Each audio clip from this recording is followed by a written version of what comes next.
Hello everybody and welcome to my channel. Thank you so much for passing by, thank you so much for subscribing, and thank you very much for watching my videos. You are greatly appreciated. We have all by now seen the verdict that's been read.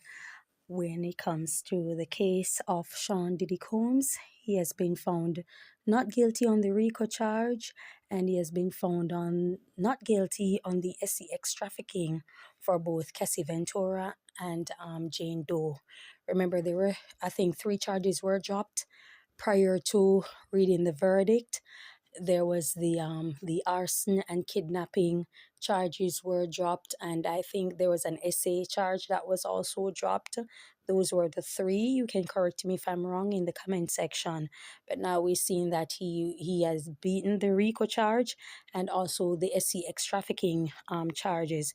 However, he was found guilty on SEX for prostitution, I think I can say that word, and for both Cassie and Jane Doe, he was found guilty for the SEX prostitution for Jane Doe and Cassie, but for the RICO charges, not guilty verdict again, and for the SEX trafficking, both for Cassie and for the other female, not guilty. And so I know that Diddy's family is glad, they're celebrating. His children are in high spirit and all of that. And I said it from day one that this trial seems to be a humiliation ritual, more so than it is on the actual charges that were laid against him, because at the end of the day, there wasn't any proof. None of the witnesses were giving any proof or statement on the stand of them being trafficked. They spoke on Diddy forcing them, and it didn't add up, because in the text messages, as I said before, they were soliciting the freak offs from Diddy. They texted him, both Cassie and the other female. She texted him and was telling him that she wanted this. And so I was wondering, how is it that these charges are laid against him and there isn't any evidence? It's not like you wonder if it's a goat rodeo, like they're working contrary, because you got witnesses to testify to put a man away for life based on RICO charges and SEX trafficking. Yet when your witness comes on the stand, what they're saying is something completely different in the evidence that were prevented via text messages that they pulled up from Diddy's phone and stuff like that. Clearly, you are somewhat aware of what would have took place, and those witnesses must have known that at some point they had told Diddy that they wanted the freak offs. They selected the men. They paid the men for the sessions. You understand me? And the things that were mentioned were not so. Diddy did not participate with those men either. So all the things that Jaguar Wright was saying also, and Gene Deal, his former bodyguard, and another one called, I think, Roger Bonds, another bodyguard, that these people were being paid constantly to go on a ritual, it's a humiliation ritual, to speak on Diddy, assaulting even Misa Hilton, who is I think is Christian Combs' mother. He spoke so many times that Misa Hilton was abused by Diddy. Misa Hilton was employed by Diddy. After years later, she has her partner and she still works with Diddy. She does so many businesses for Diddy. So I was curious who gave him that, the authority, to speak on her behalf and speak of her abuse and stuff like that, if these allegations are in fact true. So him speaking on it, something that happened many years ago while he was being a bodyguard, according to him, it would have made it null and void, being as those two are on good terms and she has been there at the trial.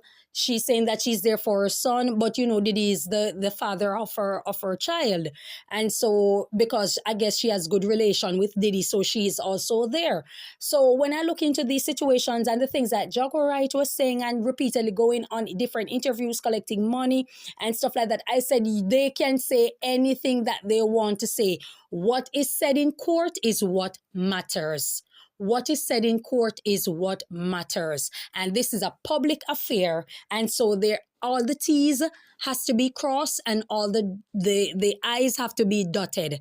And so that was the situation when it comes to the trial. So when these people are going on and on numerous interviews, I'm sorry guys, when they're going on numerous interviews and saying that Diddy did this, Diddy Andre Harrell died from pneumonia, Kim Porter died from pneumonia, this person got in a coma, I think is um I'll be sure end up in a coma and all these type of people, and they were associated with bad boy records and all of these type of things. They can say all the mystification that they want and present all sorts of mercurial discombobulated argument to say that this is what happening. But what it looks really now like, it's actually propaganda. You're just saying something because it sounds good and it suits that moment. It doesn't make it accurate. The information is kind of like anecdotal. There isn't any solid evidence that can be presented to prove Jaguarite argument. And so when they saw Diddy on trial, everybody was yeah. And I said, watch this played out. And when we look at the evidence that were presented, in the court, it did not prove RICO. The defense attorney asked, how does Diddy traffic 6 pill of ecstasy for selling it? He's running a drug organization to traffic 6 pill of ecstasy. What's the profit? $1 million per pill? You understand what I'm saying? So it actually made no sense. And so they had no choice. The feds had no choice than to drop the drug trafficking and for distribution charge against him.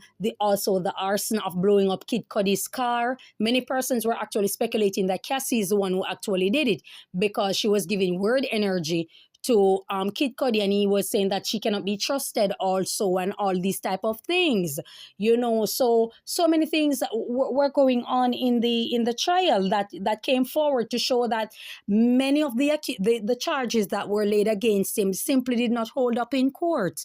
It's like a feel-good moment to humiliate him because, Diddy is a proud individual. He's very flamboyant. He puts himself out there. He changed the game of hip-hop music to make it about flamboyancy, to make it about flashy car, flashy lifestyle, hype lifestyle, lights, camera, action, and all of these type of things. Many girls, this, that.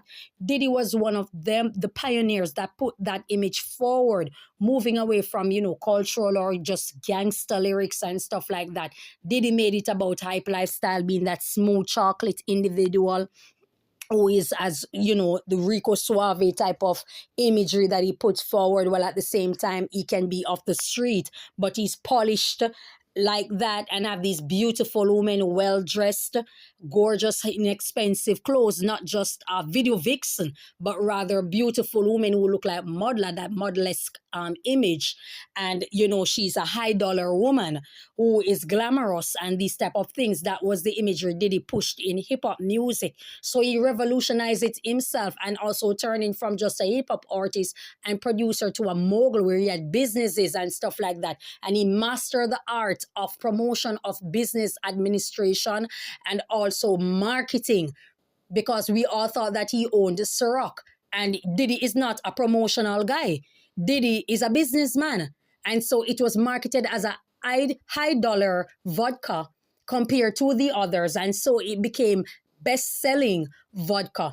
And when you look at the situation, it's like many of them were being suppressed on the shelves. There was high demand for it that they couldn't get. And so because Diddy moved it from, I think, 40,000 per year to around 4 million per year. You understand me? In cases, Diddy did that. And so these companies do not look at the amount of money that Diddy made them make or made them bank. They're looking at the amount that they had to pay him for his job. And so when Diddy looked at all of these type of things, he decided that he wants to venture into his own black liquor of Deleon, and he was promoting it, and he realizes that there wasn't any plant there for the agave, there wasn't any plant there in Mexico for his brew, and so he decided to sue them for racism and all these type of things. So I think that them being upset and stuff like that, it might not be, this is my argument, is pure speculation, but it's a possibility that them being upset is what led to this, because Pharrell Williams also sued the Diageo brand.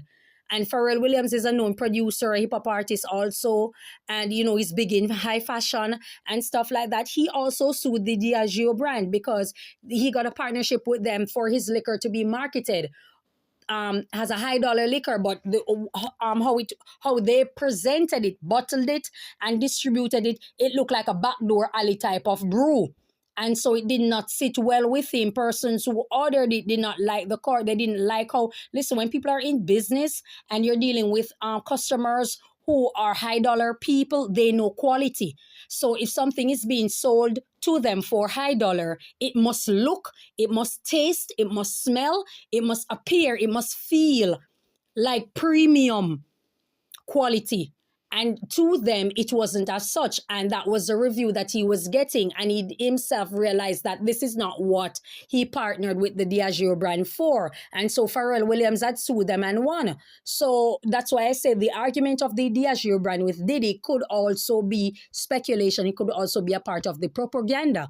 And so when we look into it, it played out wherein he was, arrested for all of these type of things, trafficking and RICO charges and stuff like that. And so it led to this. When I watch it, I was one of those type of persons who believed that he was also guilty based on the fact that he was assaulting Cassie. The videotape came out where he was assaulting her and stuff like that. I looked into it and I was like, perhaps he's guilty and stuff. So, but I said, I'm not the one to judge an individual. So let me see what plays out in trial.